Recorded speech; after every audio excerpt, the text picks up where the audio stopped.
just hope that very soon the map of Ukraine again looks like this. Right now, obviously, it doesn't look like this.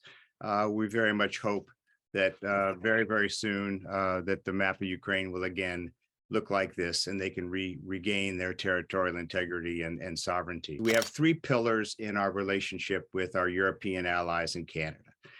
The first, of course, is the mission. What's our mission statement in the transatlantic space? And it's to create a Europe that's whole, free, and at peace is the mission statement.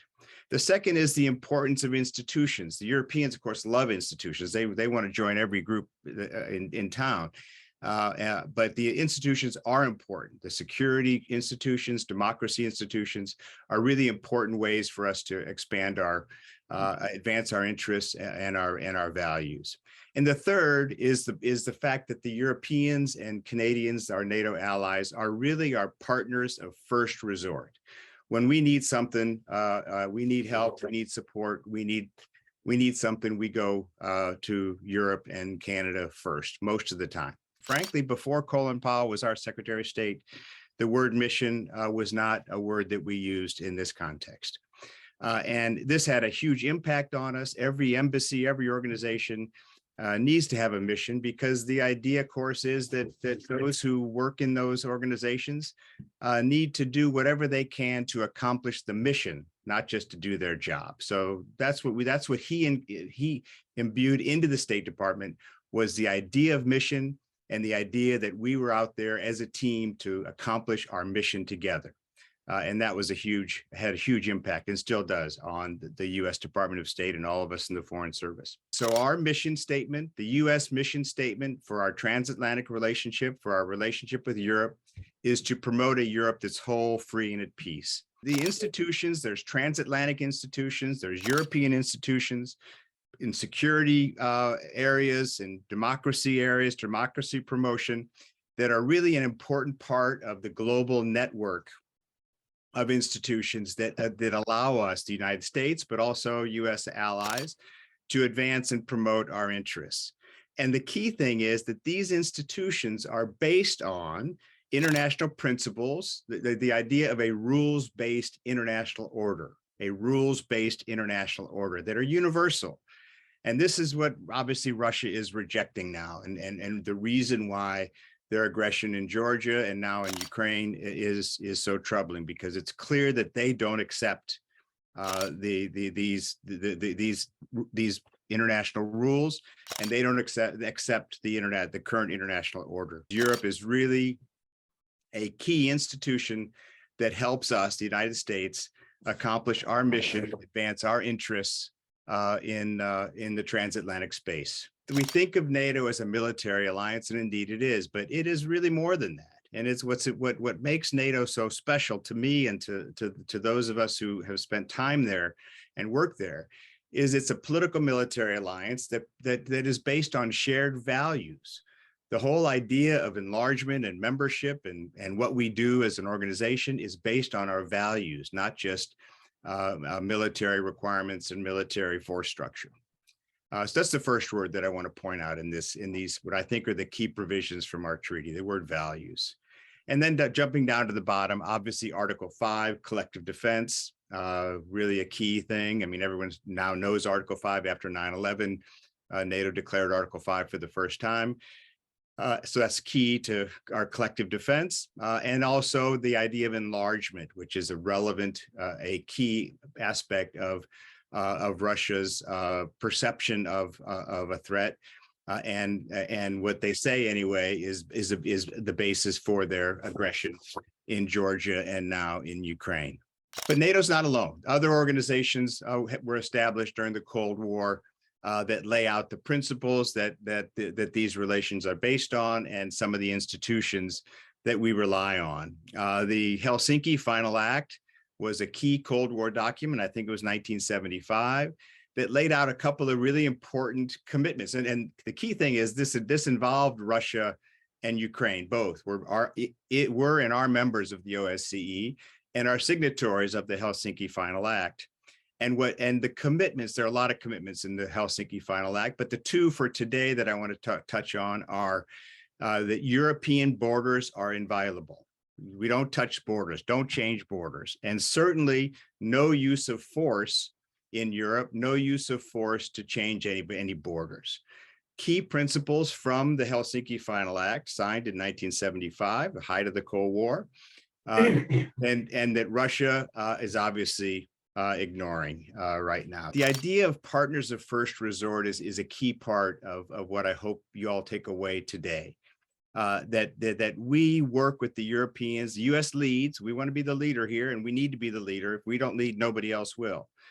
U.S. leadership is key, but we need these partners. We need these allies in all the various sectors: security, diplomatic, political, economic, trade, humanitarian. Whenever we need support, whenever we need manpower, whenever we need financing, we always go to the Europeans and the Canadians first. So partners of first resort is a key element of our relationship. A couple of words about enlargement, again, because it's a key thing that at least Russia uses as a pretext for its aggression. I don't think it's what it's all about, but they use this. So let's talk briefly about this. NATO and EU enlargement have really been critically important to helping us accomplish our mission, advance our interests in this region. The possibility of membership in NATO and the European Union are huge incentives for countries in this region to choose newly independent countries to choose a Western orientation and a democratic path. So the idea that that if they choose the right path, they can maybe be members of these important organizations has been a big incentive to get these countries to do the right thing. During the Cold War, obviously, we had a bit of a honeymoon period in the late 1990s. We had President Clinton, President Yeltsin had a bit of a bromance. And we actually were doing some stuff with Russia. It was really quite an exciting time. This NATO-Russia Founding Act, which is a treaty-like document, not really a treaty, but a treaty-like document that we signed with Russia, actually says that we do not consider each other adversaries. Made all sorts of commitments, reiterating the Helsinki commitments that borders are inviolable, no use of force. And again, Russia has already violated all these. NATO also made some key commitments, and this is a debate that maybe we can have a little bit today. I'd love your views on this. NATO also made commitments. We made a commitment not to put nuclear weapons in the territory of new allied states. So no nukes. We don't have any nukes in new allied countries. And we also don't have permanent stationing of substantial combat forces. Permanent stationing of substantial combat forces. Words are important in diplomacy, and the word permanent and the word substantial are really, obviously they're subject to interpretation, but they're a key part of what we're trying to do still in the NATO-Russia relationship. And this is a debate that we can have. The fact that Russia has violated all of its commitments under the NATO-Russia Founding Act and the Helsinki Final Act, but we're still maintaining our commitments is a policy debate now. Should we continue to honor our commitments even though Russia is violating all of its commitments? Real quickly, the phases of NATO. We started obviously with the Cold War, with a bit of a honeymoon with Russia in the NATO-Russia Founding Act period, the NATO-Russia Council period, the late 1990s. But then the second main phase was post 9/11. NATO really changed quite a bit after 9/11. We actually the U.S., under U.S. leadership, Bush and Rumsfeld and Powell tried to push the alliance toward a more expeditionary NATO, not just defense, not just hunkering down and defending ourselves, but actually making it more expeditionary, going out of area to other regions. Counterterrorism was a major focus of our attention. Again, we can discuss all this. It's not my main focus today, the terrorism issue, but glad to discuss it as well. So that's the second main period. The third period, of course, was 2014 after Crimea. And the term that we use is back to the basics. So since Crimea 2014, NATO is now going back to the basics, focused on collective defense, focused on a force posture, and trying to make sure that all our allies and partners are defended against Russian aggression. So we're now in the third phase of NATO that I call back to the basics. Our whole defensive strategy, our deterrent strategy in Europe, and this is a key point here, is not based on permanent stationing. We don't have a lot of bases in these new allied countries along the border with Russia. We have little battle groups here and small groups around and about in 8 of the countries, but we don't have big forces that can defend them against a Russian aggression. Our defense posture, our deterrent posture is based on reinforcements, on mobility, not permanent stationing. So it's surprising how few collective forces NATO has. Basically, what NATO does is use allies and partners' national forces in NATO missions. So for NATO to take any action, normally there has to be a decision by the North Atlantic Council. 30 allies have to agree unanimously. And this is where problems like Hungary and Turkey come in. If they have some questions about countering Russian aggression, and so far we've kept our unity. So for NATO to take any military action, it normally uses national forces, not NATO forces. There are very few NATO forces per se, and the NAC makes a decision to deploy in an exercise or in a crisis or in an operation or in a war situation, and the NAC makes those decisions, and then national forces fill out whatever the requirements are that SACEUR, people like General Hertling say this is what we need to accomplish the mission of what the NAC just told us to do. So a call goes out to allies to send forces to whatever the crisis is, and hopefully the allies meet that requirement. NATO is more than just a military alliance, that we are very much values-based, and free trade, democracy, economic growth, inclusiveness are all parts of those values that we're trying to protect and trying to promote.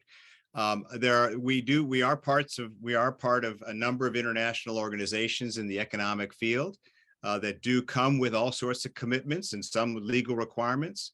I'm not an expert on those requirements, but I do think there is a host of economic commitments that we and other countries have made in international organizations that involve sanctioning, which I guess is maybe an economic Article 5. I don't know.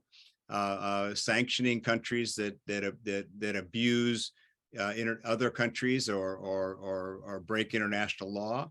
I think sanctions are a possible example of an economic Article 5. When I was in ISAF in 2014, one of my colleagues in the ISAF headquarters was a Ukrainian officer. And this was all at the time that the annexation of Crimea was going on. He was from Crimea. And clearly some of my colleagues and I were very concerned about this and the welfare of his family. But when we asked him about it, he was a Russian speaker and he saw nothing wrong with it. And here he is in the Ukrainian army. So I wonder if you could speak a little bit to your concerns for any of those areas with the high population of Russian speakers, and using this example. Is this something we need to be worried about?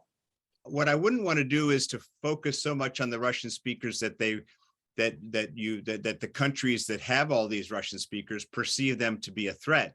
The idea is to include them in your policies, in your economic growth, in your education and health. The idea for Estonia and what Estonia is trying to do is to be inclusive and to make sure that those Russian speakers in their country feel that they're benefiting by Estonia's EU membership, the fact they can travel freely anywhere in Europe without any visas, no restrictions on their travel. They got Estonian passports, and that the policies of Estonia, and Estonia's had some problems with this area in terms of, some discrimination against Russian language documents in schools and stuff.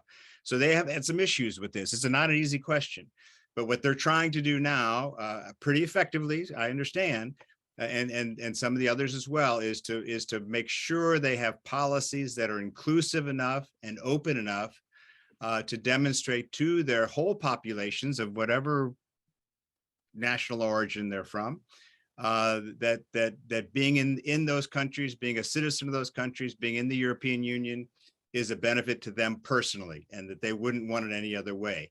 And I think, anyway, our embassies report that the majority of the vast majority of those Russian speakers in those allied countries in the Balts and elsewhere. Latvia's got a huge number of Russian speakers as well. Two pockets of about 45% Russian speakers. And they've been pretty effective in convincing those Russian speakers that they're better off and their families are better off as members of those Baltic countries, democracies, EU members, NATO members, that brings them enough benefits. So I wouldn't want to focus so much on the Russian speakers that you drive up any kind of threat perception against them. But I would like to focus on them in an inclusive policy. The way the Baltic countries and others are doing is, I think, the right approach. What are your thoughts on the fast track applications for NATO membership that we're seeing now? I think that the faster we get Sweden and Finland into the alliance, the better we'll all be. And it's hugely helpful if you look at a map, and you know, when you're trying to defend Estonia, for example, to come from the south is very difficult because you've got Kaliningrad. I'm not sure if people have this map in their mind, but to come from the south to defend Estonia and the Balts is hugely difficult because there's a gap there that is between Russia on both sides that the Russians could relatively easily close through, you know, all sorts of weapons and missiles and rockets and whatnot, to make it very difficult for us to reinforce the Balts from the south. So having the ability to have NATO allies in the north of the Balts gives us a whole separate way to defend them and to reinforce any contingencies to get our guys and gals into the Balts in a crisis. So welcome to Sweden and Finland, and God bless them for joining, and we need them and they need us. So that's a good thing, nothing but a good thing in my view, to go from 30 to 32 members. Ukraine, I would love for Ukraine to be a member of NATO, but just think if it was a member of NATO. We pushed very hard back in the George W. Bush administration. We pushed very hard for Georgia and Ukraine to be members of the alliance. And some of the West Europeans, Germany and France and others, just would have none of it. They said these countries are not ready for the alliance. If they're ever attacked by Russia, then that will bring NATO into a war with Russia, create World War III. They felt, some of the Western Europeans felt, that these countries were too threatened by Russia to be in the alliance because it would drag all of us into World War III. And shortly after that, of course, is when the Russians snatched whatever it is, 20% of Georgian territory, and now a huge percent of Ukrainian territory. So to welcome a country into the alliance that is currently occupied and at war with Russia is never going to get consensus of 30 or 32 countries. It'll never happen. No way the Western Europeans will agree to it. So I think it's unfortunate that we didn't make Ukraine a member a long time ago, maybe, but it certainly would be impossible now.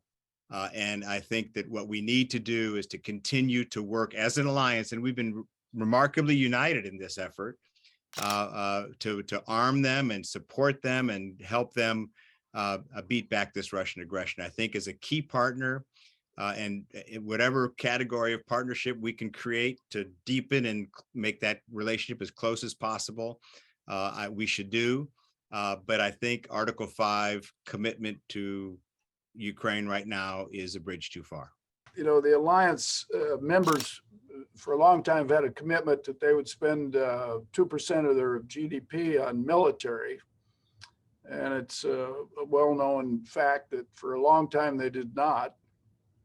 So I'm wondering now, with the invasion of Ukraine by Russia and that threat, and all that comes with that, have the alliance, the NATO countries, have they stepped up materially their spending on military and their mobilization, so to speak, on military? Yes, a really important question. And what I'd say is that I'm going to say this with sort of jaundiced tongue in cheek, we have Putin to thank for that. As much as we have traditionally beaten up the Europeans and hollered and fussed in sometimes effective ways and sometimes ineffective ways. As much as we fussed about it and pushed them, we didn't have much luck until Crimea. In 2014, from 2014 through the present, all the European allies, including Canada, have every year increased their defense spending. Now, a lot of them are still not at 2%. I think only of the 30 allies, I think it's up. It was 9 a couple of years ago. I think it's up around 12, 13, 14 now. So not even half are at the 2% level yet. But every single ally, Germany included, Germany has had some major increases in its defense budget. Obviously, it also has a huge economy, so it's still not at 2%, not even close. So it's still a problem. We're still pushing them very hard. But since Crimea, Mr. Putin has convinced the Europeans and the Canadians that they need to do more. And finally, we are seeing real improvements. And it's not just, like increasing their budgets by retirement benefits to their soldiers. It's buying equipment, it's buying stuff, it's increased capabilities that will be useful to the alliance in a crisis. So I'd say the news is better than it was a few years ago, but we still have a long way to go. So it still is very much at the top of every president's agenda with the Europeans and with the Canadians. The fact that NATO makes all decisions by consensus, and that's never going to change, and we wouldn't want that to change, means that any country that is moving away from our values-based approach or moving closer to Russia in a very dangerous way. And there are a couple of examples of that. Hungary is example number one. So far, Mr. Orban has not broken silence, has not broken the consensus on any of the stuff that we've been trying to do in Ukraine. So far, we've been able to keep all the folks together to do the right thing to help the Ukrainians and others threatened by Russia. So knock on wood, so far so good, but it is a major, in my view, major potential problem and maybe even a threat that we have a number of allies. Poland was a bad example. They're a little better now. But Hungary is the worst, and others are having problems as well. We've had our own problems as well. It's a major potential problem for the alliance. If we lose the values-based consensus, it will be very, very difficult for us to gain a consensus on what we want to do operationally and collectively in our space, in the transatlantic space. It is incredibly nuanced, and there's a lot to this that we're living in real time, and sometimes in a rather scary way.